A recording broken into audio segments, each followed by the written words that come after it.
The Kennedy family's wealth and political power are legendary. 3 U.S. senators, 2 U.S. ambassadors, and of course, President John F. Kennedy. But where did they get their money? Here's how the Kennedy family really got so rich. The source of those riches began with one man, Joseph Kennedy Sr. Kennedy's life and early business dealings have been the subject of several on-screen adaptations, including a story arc on HBO's Boardwalk Empire. Born in Boston in 1888, he faced discrimination from his working-class background and Irish Catholic identity.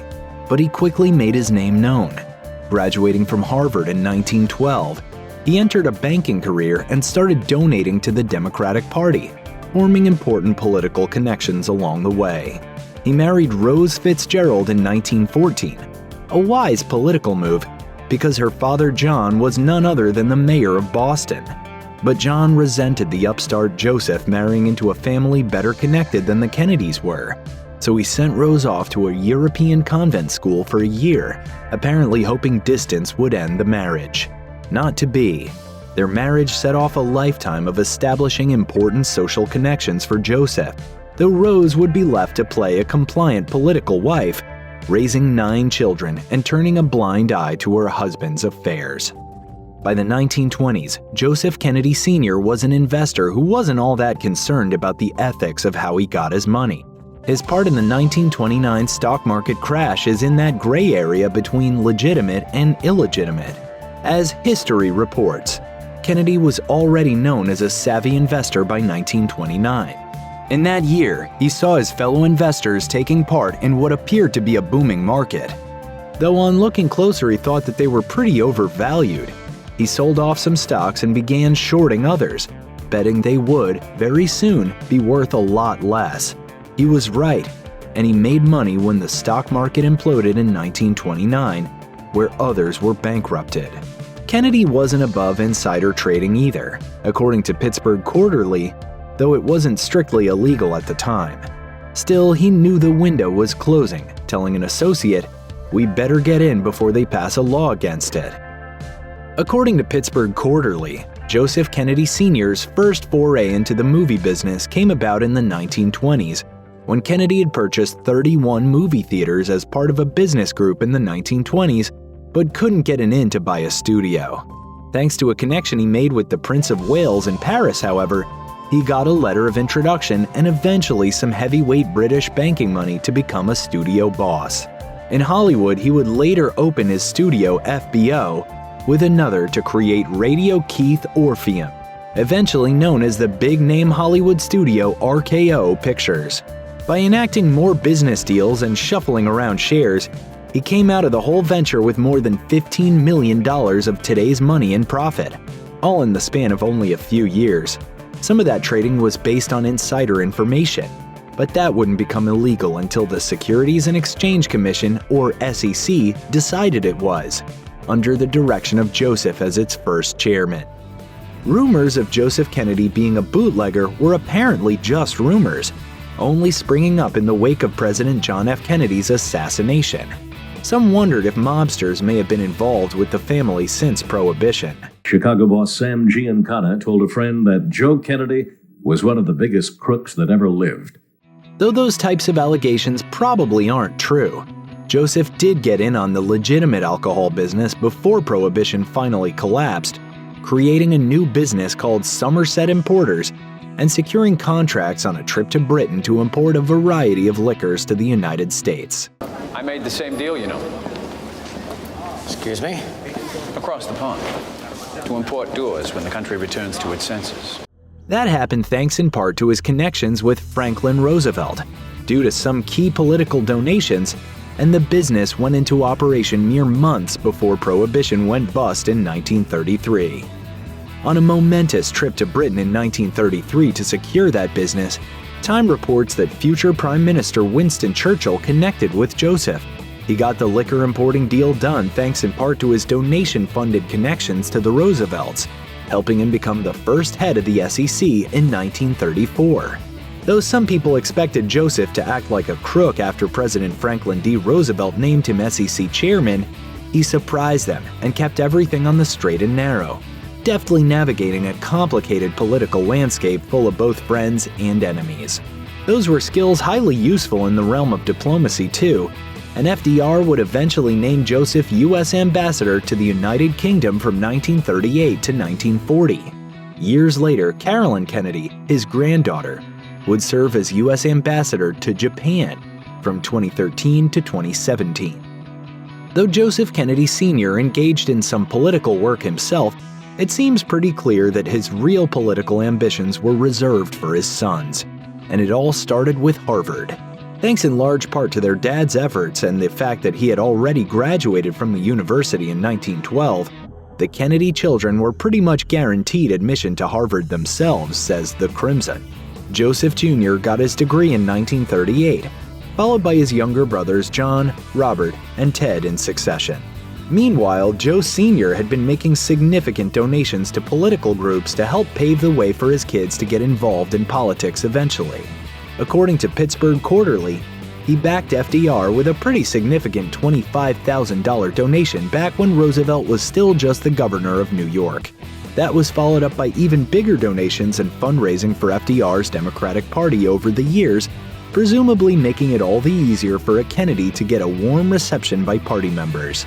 The Kennedy son who had been Joe's focus for a political career was Joseph Kennedy Jr., but he died in a top-secret mission for the U.S. military in August of 1944, when an explosive aboard his plane detonated unexpectedly and killed both him and his co-pilot. With Joseph Jr.'s death, reports Pittsburgh Quarterly, the next eldest son, John, became the focus of Joseph Sr.'s political ambitions. It was a focus that apparently helped a young John F. Kennedy make extra friends, PBS says. John's friends knew that, though he was loaded, he never carried money. So whenever they spent time together, the friends could pay the tab and then be promptly reimbursed by Joseph Sr. With this helpful backing, JFK capitalized on political connections opened by his dad, entering national politics with his 1946 election to the House of Representatives. In 1953, JFK married Jacqueline Bouvier from an old money family. The New Yorker reports that the match opened the Kennedy clan up to additional circles of power. By then, the Kennedys' wealth and political connections reinforced each other, arguably helping JFK secure a senator's seat, and in 1960, the White House. This opened the way for more important political connections, not to mention some serious donations for election campaigns. Even JFK's popular books may have been boosted by not only his family's name, but by sales financed through the Kennedy Millions. Along the way, the connections and large campaign donations kept pouring in, expanding the Kennedy web of wealth and power. That sort of easily accessible wealth later made it all the easier for JFK to donate his $100,000 presidential salary to charity, certainly helping the optics of his time in the White House. With investments and business deals in a wide variety of different ventures, from liquor imports to Hollywood film studios, Joe Sr. launched a winning strategy of diversification that paid off with monetary and political returns. And like so many investors before and after him, the father of the Kennedy clan put a decent amount of his money into real estate too. As the book The Patriarch tells it, by the first couple of decades of the 20th century, Kennedy was already deep into the Boston real estate market, which of course earned his family a large income. Real estate continues to be a significant part of the modern Kennedy fortune. As PBS reports, the land and homes owned currently by the Kennedys are high-end. There are famous family compounds in upscale locations like Cape Cod and Palm Beach, as well as more commercial properties like Miami's Hialeah, a racetrack that pay into Kennedy coffers. According to Forbes, the Kennedy family also has a stake in Vornado Realty, which gives them millions through an investment deal with the company via incorporated entities and trusts. As of 2014, it was estimated that the family had earned $170 million from this deal alone since 1998. With a pretty hefty amount of money rolling in, the Kennedys have strong reasons to get laser-focused on what happens when their money crosses paths with the IRS.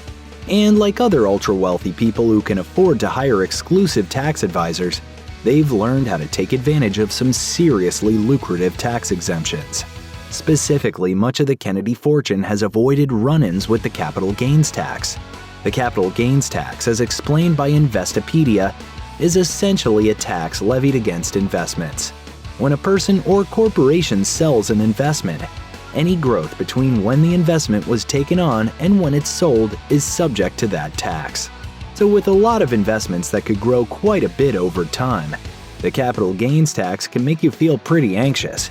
Except, as Forbes reports, the Kennedy family appears to have deferred and maybe even completely avoided the capital gains tax for many of their investments, due to significant loopholes in the rule. At this point, the Kennedy family is now one of the most recognizable names in America with a fortune to match. It's also grown beyond the enterprising Joseph Kennedy Sr., with far more family members who might have access to those funds without the oversight of the family patriarch who originally brought it all together. So, how is a fortune supposed to sustain itself in the face of, say, a wayward family member who is an absolute dud when it comes to money management?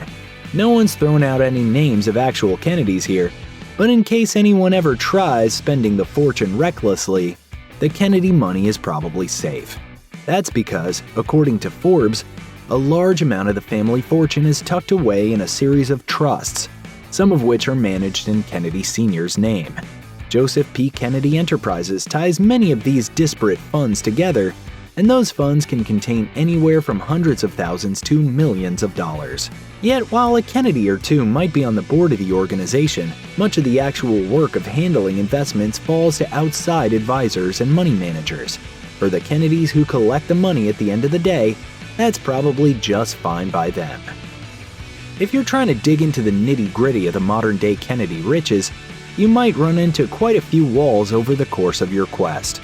According to Forbes, much of the Kennedy family's holdings are now in private securities, meaning that public information about them is pretty tough to come by. Family member Christopher Kennedy said that, "We are a very public family with a very private investment philosophy." There are some glimpses into the exact state of the fortune, though. As Newsweek reports, Kennedys serving in Congress have had to list their income, just like other senators and representatives. However, also like their fellow politicians, they have been allowed to do so in very broad, difficult-to-track brackets that allow them to hide at least part of their full wealth. Ted Kennedy, the youngest of JFK's siblings, earned a $165,200 yearly salary as a senator, though. Thanks to the income from the Kennedys' vast network of investments, he likely could have foregone that income entirely and hardly noticed. Just look at the numbers. On Joseph Kennedy Sr.'s death in 1969, he left about $400 million to his family, setting them up for a good long while. Mr. Kennedy. Check out one of our newest videos right here. Plus, even more grunge videos about your favorite political families are coming soon. Subscribe to our YouTube channel and hit the bell so you don't miss a single one.